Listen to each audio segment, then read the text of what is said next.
Haleluya, haleluya, haleluya. Yesu nashimwe nshuti bwoko bw'Imana mukurikiye Deni ry'Imana TV. Nk'uko mubibona uyu munsi ni umunsi udasanzwe. Twagira ubuntu bwo kwakira umukozi w'Imana. Rero reka simvuge byinshi ntarondogora, reka atangire atwibwira, anaturagiza Imana, noneho tubone gutangira n'izindi gahunda. Ni karibu cyane umukozi w'Imana, utangira usenga. Murakoze cyane kumpa karibu. Uwiteka Imana igira neza, Imana y'ubutware n'ubushobozi, Imana ivuga bikaba wategeka bigakomera. Turagushimiye ko wemeye kubana natwe mu bihe, turagushimiye ukomeje kubana natwe kandi ukatugirira neza. Duhagaritse imigambi mibi y'abadayimoni, duhamagaye imbaraga n'ubutware bwawe n'ubushobozi kugira ngo dukomeze gutura muri wowe Mana. Tugirire neza natwe muri iki kiganiro, saba ari twe tuvuga ahubwo bari wowe uvuge, urangure ubwire ubwoko bwawe, maze uduhe amatwi yo kumva no kumvira, tubashe gukora ibyo wishimira mu izina rya Yesu Kristo. Amen, amen, amen. Amen. Mr. Umukozi w'Imana. Ndashima Imana. So mvuge muhaye ikaze cyangwa Ikaze ni ngombwa. Ni karibu rwose karibu. Yego. Wisange tugaye ikaze mu izina rya Yesu Kristo. Ahangaha mu by'ukuri ni iwawe. Abakuzi barakuzi, ariko nagira ngo wibwire abantu bakubonye bwa mbere. Yego. Amazina rero nitwa Pastor François Xavier Bukedusenge. Yego. Deni ry'Imana. Deni ry'Imana. Yego. Ndo umupapa rero. Ni ukuvuga ngo ku batabizi iyi yitwa Deni ry'Imana TV, nawe witwa Deni ry'Imana. Yego. Ese iryo zina riva he? Iryo zina riva ku ndirimbo yitwa Ideni ry'Imana. Indirimbo yawe. Nge mpamvu mbikubajije ndabizi, ariko nagira ngo n'undi muntu utabizi abe yabisobanukirwa. Ni indirimbo ya mbere yitwa Ideni ry'Imana, hanyuma nge nitwa Deni ry'Imana, hanyuma iyi televiziyo ni Deni ry'Imana TV. Yego. Yego. Rero urabona uyu munsi twicaye hano tuganira. Mu by'ukuri ubusanzwe abantu basanga babona ibihangano, indirimbo zitandukanye, Shobora Gukiranuka, Deni ry'Imana, Nihabeho, Shobora Gukiranuka ntirajyaho ahubwo n'izindi tuzazikiraho. Yego. Ndanayibakumbuje cyane. Ndayibakumbuje n'izindi nyinshi, ariko iyo ndayibakumbuje urambeshya, ariko odi iriho. Odi iriho bari kuyireba n'ubu ngubu bajyaho bayirebe. Ni indirimbo nziza. So rero nandi kuvuga nti ntago bamenyereye kukubona mu buryo bwo kuganira. Ese ni ukubera iki twisanze turi kuganira gutya? Ese niki cyahindutse? Ese niki kigiye kwiyongera mu byari bisanzwe bibera kuri YouTube channel cyangwa se kuri televiziyo? Navuga ko ibintu byose bigira igihe. Yego. Niko Imana iba yabishatse. Ese ni ukuba yashatse kubirema, ubwo yatangiye kurema ibindi bintu bishya. Yego. Narimenyereye gushyiraho indirimbo atari ibiganiro, ariko n'ubundi YouTube yacu Deni ry'Imana TV igamije reka mvuga insanganyamatsiko kwiri YouTube channel Deni ry'Imana TV kuri muruwe wacu. Yego.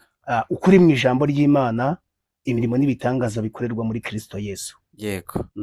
Nibyo ngibyo muzajya musangaho gusa. Bivuze ngo ubu ntago ari ubwanyu mutuganirije ijambo, n'ubundi duhura kenshi twumva ijambo ry'Imana hano kuri iyi cyane rwose, n'ubuhamya ariko byerekeye ku Mana, umuremyi wacu. Yego rata. Uruvuga ngo umuntu udukurikiye ukunda ijambo ry'Imana, ukunda ibihamya by'Uwiteka, ukunda, ndagira ngo akande subscribe uyu munsi niba atarayikanda cyane rwose. Afungure notification kugira ngo ajye abasha kubona buri kiganiro cyose dushyizeho, kugira ko ntekereza ko muzabikunda. Ngo ndi kubwira abantu badukurikiye muzabikunda kabisa. Karibu rwose wacu. So rero twagira ubuntu bwo kwakira. Ntujye usigana Bibiliya. Oya, Bibiliya ni ijambo ry'Imana, n'ubuzima. Nk'umupasiteri ntusigana Bibiliya, niyo mpamvu nshaka kugira ngo uyu mwanya tuwukoreshe. Ntago waba waje gutya ngo nurangiza ugende tudusangije ku magambo y'Imana. Oya, ntibikabe rwose. Tubwire icyo Imana yashyize ku mutima wawe. Ntibikabe. Rero ngiye kuguha umwanya utuganirize uko Mwuka kuyobora. Ntabwo ndi bukubwire ngo ukoreshe igihe. Yego. Yego.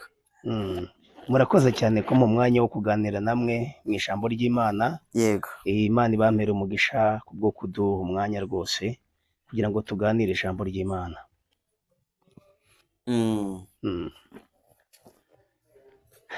Bavandimwe bene data, mbahaye ikaze mu ijambo ry'Imana kugira ngo dukomeze kumva icyo Imana idushakaho.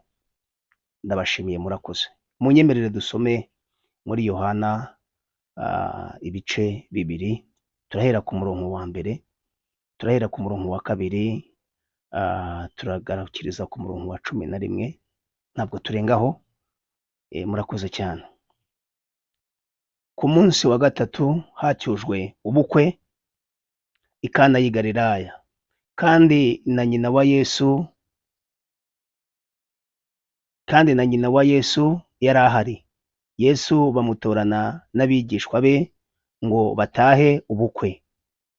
Nuko vino ishize, nyina wa Yesu aramubwira ati, nta vino bafite. Yesu aramusubiza ati, mubyeyi, tubigendanyemo dute? Igihe cyanjye ntikiragera. Nyina abwira abahereza ati, icyo ababwira cyose mugikore. Hariho intonga eshatu zaremewe mu mabuye, zashiriweho kwiyeza nk'uko umugenzo w'Abayuda wari uri. Intonga yose irimo inshuro 2 cyangwa 3 z'amazi. Yesu arababwira ati, mwuzuze intonga amazi. Barazuzuza bageza ku ngara. Arababwira ati, nimudahe, noneho mushyire umusangwa mukuru. Barayamushyira. Bamushyiriye iki? Bamushyiriye amazi. Barayamushyira. Ubwo uwo musangwa mukuru asogongeye amazi ahinduka vino, ntiyamenya aho iturutse, keretse babahereza badashye amazi. Nibo bari bazi umusangwa mukuru. Ahamagara umukwe aramubwira ati, abandi bose babanza vino nziza, abantu bamara guhaga bakabona kuzana izitaryoshye, ariko wowe bakazana izitaryoshye. Ariko woweho washyinguye inziza, aba ariyo uzana iherutsa. Icyo ni igitangaza, icyo ni ikimenyetso cya mbere Yesu yakoreye i Kana y'i Galilaya. I Kana y'i Galilaya, yerekana icyubahiro cye. Abigishwa be baramwizera. Nimwekere neza ijambo ry'Imana. Amen. Amen. Hallelujah. Amen. Ndagira ngo umuntu wari warangaye utabashe kumenya umurongo ahantu twasomye umwibutse. Twasomye hehe kuva hehe kugera he? Muri Yohana igice cya 2, twahereye ku murongo ni Yohana igice cya mbere. Yego. Yohana igice cya mbere duhera ku murongo wa 2 tugeza kuri 11. Yego. Nagira ngo umuntu utabashe gukurikira ahite noneho ahagera, tugendane mu murongo neza. Ni igice cya mbere, twahereye ku murongo wa 2. Ari nkuciye mu ijambo nyihanganire.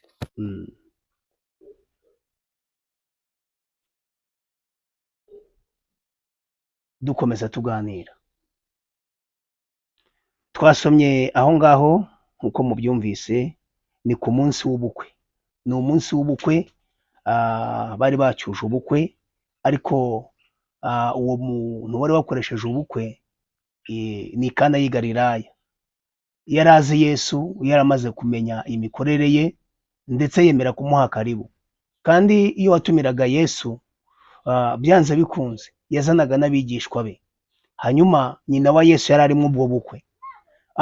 Ndashima Imana yuko ijya yirayikira abantu b'umumaro. Ndizera ntashidikanya ko namwe mukurikiranye uyu muyoboro wa YouTube channel Deni Ry'Imana TV, byanze bikunze muraho umumaro mu maso y'Imana kandi no kuri njyewe. Hanyuma abaje mu bukwe bari bateguye ikinyobwa, nta nubwo bari bazi ko ikinyobwa kirashira, bari bazi ko byanze bikunze abashyitsi, kuko hari igihe umuntu ategura ubukwe ariko akabona abashyitsi atari yiteguye, hakazamo abashyitsi benshi cyane nk'ubukwe bufite icyo kurya n'icyo kunywa. Birumvikana abantu bakunda amafunguro n'icyo kurya, twese kandi dukunda gufungura. Hanyuma rero bararya, bamaze kurya barananywa, ariko vino iza gushira. Ishize rero Yesu abibwirwa na mama we. Twasomye aramubwira ati mwana wanjye, wari uzi yuko vino yashize? Uyu Mariya nyina wa Yesu twamugereranya nka Mwuka Wera. Yaragiye yongorera Yesu, aramubwira ati wari uzi ko vino yashize? Kumuhura n'ikibazo, Umwuka Wera ajya asanga Yesu akavuga ati Yesu, uzi ko wa muntu yatangiye gucika intege, zatangiye kudendebuka? Ariko Yesu akavuga ati ndaje nongere musubizemo imbaraga.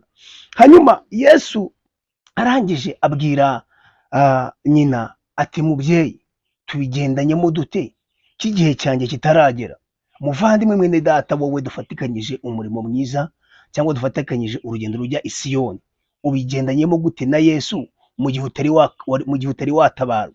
Mbese uri kugendana gute na Yesu mu gihe utari wabona akazi, mu gihe utari wabona ubuzima bufite ishusho? Uri kubigendanamo gute na Yesu? Ko tumaze kumenya yuko igihe kitari cyagera. Ariko Yesu amaze gusubiza nyina ayo magambo ngo mubyeyi, tubigendanyemo dute k'igihe kitari cyagera, byarangiye nyina wa Yesu aragenda abwira abigishwa bahereza, arababwira ati Mariya nyina wa Yesu ndamukunda, ni Mwuka Wera, ubundi ni njyewe, ni rwo ruhande nahise mushyiramo. Yaragiye yongorera abahereza ati bari muzi n'ikindi, uyu ni umuhungu wanjye, ndamuzi, ubutwari n'ubushobozi biri muri we njye ndabizi, ariko ndabinginze icyo ari wabwira cyose mugikore. Ndagira ngo mutuze umutima. Icyo Imana ishaka ko dukora aricyo tuzajya dukora, tuzabonamo inyungu nyinshi. Hashize umwanya muto, kuko igihe cyari cyakageze, igihe kiba kirageze. Kigeze Yesu abwira babahereza, ariko dushimye Imana yuko igihe yohereza Mwuka Wera akaganiriza abantu bayo. Kumbi babahereza bari bamaje kwakira amakuru yuko mu bwo bukwe harimo Kristo, umwami ushobora byose. Arangije rero aragendera arababwira ati noneho ntimugire ikibazo, umuhungu wanjye ndamwizeye, maje kumenya amakuru yuko igihe kitari cyagera, ariko igihe nikiramuka kigeze, icyo ababwira mugikore, icyo ari cyo cyose mugikore rwose. Namwe rero ndi kubabwira ngo icyo Yesu abategeka gukora mujye mugikora, icyo Imana ikubwira ujye ugikora. Nujye wumva ngo senga ujye usenga, nujye wumva ngo ufashe umuntu, ijwi ry'Imana ujye ufasha umuntu, nujye wumva ijwi rikubwira ati gira neza ujye ugira neza. Twumvire Imana, tuzarya ku byiza byo mu gihugu. Hanyuma Yesu aragenda arababwira ati ngo hari intonga eshatu. Intonga zakoreshejwe mu mabuye, bafataga amabuye akayaconga bagakoramo intonga. Urumva ni nk'ikigega ariko ntigisaza, gikozwe mu mabuye. Rero bashyiragamo amazi bakakoresha mu buryo bw'Abayuda kwiyeza. Hanyuma hari harimo inshuro ebyiri cyangwa eshatu. Urumva ntabwo cyari cyuzuye uko biri kose. Ariko arangije arababwira ati mudahe, mumare kudahe vuba mwuzuze. Amazi aragenda yuzura ku rugara. Amen. Imana ikuzurize, yuzuze ibyifuzo byawe. Nukuri nubwo byari bicagase, ariko Yesu araje abyuzuza. Ariko mwabaye mute? Yesu akuzurize, nukuri kw'Imana, nukuri. Yesu akuzurize. Hanyuma barangije baradaha, bavomye amazi, bavoma amazi baruzuza. Bamare kuzuza, Yesu arababwira ati nonaha mudahe mushyire umusangwa mukuru. Tuvugishije ukuri, bano bahereza kari uko bakiriye amakuru, ndafashijwe. Ariko mujye mwakira amakuru y'ijuru. Mujye mwakira amakuru y'ijuru. Bano bahereza bari bakiriye amakuru yuko icyo Yesu ari bubategeka cyose bagikora. Yesu arangije abategeka ibintu bikomeye, arabwira ati noneho ayo mazi muri kureba ni muyadahe, muyashyire mu gicuma. Ibintu bidafite ishusho Imana ijya ibihindura ishusho. Muyadahe muyashyire mu gicuma, nimumara kuyashyira mu gicuma mushyire umusangwa mukuru. Abahereza nabo baradaha barajyana. Ariko ndibaza bano bahereza barafite kwizera. Mugire kwizera, bya bintu ubona bidafite ishusho Imana ijya ibiha ishusho. Noneho bayadashya ari amazi, bayashyira umusango ari amazi, umusango yafata gutya mu kiganza gutya, igicuma fotora nawe ari amazi, noneho asoma ari amazi, ariko bigeze mu kanwa birasobanuka. Haleluya! Byahise bihinduka vino iryoshye cyane. Umusango ahita yikanga, ahita ahamagara umushyitsi mukuru ati ngwino hano mbwira ibintu bibaye bite byanyu, mwewe ni gute mubanza ibintu bibishye, mwabona twamaze guhaga bya bindi byanyu bibishye, hanyuma mukazana ibintu biryoshye.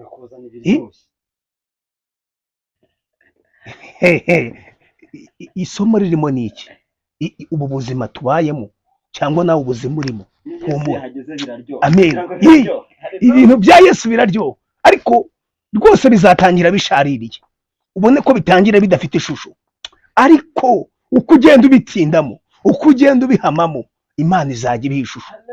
Twabonye abantu batangiye mu buzima bushaririye bubise nk'umuravumba, ariko aho bageze uyu munsi wa none bari kurya ku cyanga cy'Imana, bakumva ineza y'Imana. Yesu hageze basoreje ku biryoshye. Igihe cyose bizajya bitangira bibishye, humura ihangane, ubuzima urimo bushaririye nk'umuravumba, ariko Yesu araguha gusoza uryohewe n'ubuzima urimo, uryohewe n'ubuzima uhagazemo, nubwo uyu munsi bishaririye. Haleluya! Hanyuma abigishwa ba Yesu ngo bahise bamwizera. Ni igitangaza cya mbere yakoreye i Kana, mu bukwe bw'i Kana. Nanjye ni ubwa mbere nje kuri Live, ni ubwa mbere nje kuri televiziyo za Dini ry'Imana TV, niyo mpamvu nanjye mbasomeye ijambo rya mbere. Ni igitangaza cya mbere, nanjye nari nje ari ubwa mbere. Nimwakira imirimo n'ibitangaza bikorerwa muri Kristo Yesu. Kandi mbabwire, mu ijuru mu nteko y'ijuru, umuyobozi mukuru n'Imana Data, hagakurikiraho Imana Mwana, hagakurikiraho na Mwuka Wera. Bano bayobozi icyo mbakundira bose baruzuzanya, ariko buriya Yesu niwe ugenda akatumurika imbere y'Imana, twigaraguye mu byaha, twivuruguse, ariko tugasaba imbabazi, tugahindukira duciye bugufi. Yesu akajya imbere y'Imana akavuga nti Data, wa mwana burya yongeye arihana, ndongeye mukuzaniye imbere yawe rwose atunganye rwose. Imana ikavuga ngo ubundi utamutunganye sinanamwemera. Ubundi Yesu atatwemeye n'Imana ntiyatwemera. Dushimye Yesu watwemeye akemera kwikorera ibyaha n'amakosa n'amafuti yacu, hanyuma akatubabarira. Umuririmbyi ari mu mwuka ati mwijuru imbere y'Imana dufite umuntu umvugira, nta wundi ni Kristo. Uwo Kristo umvugira sha, akuvugira neza, kandi we ntabwo yakubeshyera. Burya niyo bajyana ibirego ukanshuro jana, Yesu arakuvugira akavuga nti Data, mubona apfiriye n'aba yararimo. Kimwe nk'uko ntajya nemera umuntu ushobora kwita undi umunyabyaha. Wowe uramutse umwise umunyabyaha, umwita wowe urinde, uri marayika se, uri Yesu, uri Imana. Imana ni ikiranuka, ariko twe turi abantu turakiranirwa, twambaye inyama n'amaraso, ariko ikirutaho ni uguhora twiyeza, ku buryo Yesu adushyira imbere y'Imana rwose dutunganye neza. Ndagira ngo mwebwe muzajya mukurikirana uyu muyoboro, tujye duhora twiyeza, Imana tubonemo abana b'umumaro. Yesu nashimwe cyane. Nari mvuze ngo ukuri mu ijambo ry'Imana, imirimo n'ibitangaza bikorerwa muri Kristo Yesu. Twabonye Imana ihindura amateka, twabonye Imana ikora, ifata ibidahari ikabirema, ukabona ko biremetse koko. Nibwo bumana bwayo. Rero nishimiye kujya mbana namwe kwizi kamera zacu, nzajya mbaza n'abatumirwa bafite amavuta y'Imana, tuganire ku mirimo n'ibitangaza Imana ikora, kandi nawe wabonye Imana, kugira ngo dukomeze guteza imbere umurimo w'Imana, bityo kandi tunabeho neza, cyane ko nimujya munshyigikira n'Imana izabashyigikira. Bashimira cyane mwabanye natwe, Imana ikomeze kutugirira neza, turi kumwe nakagaruka.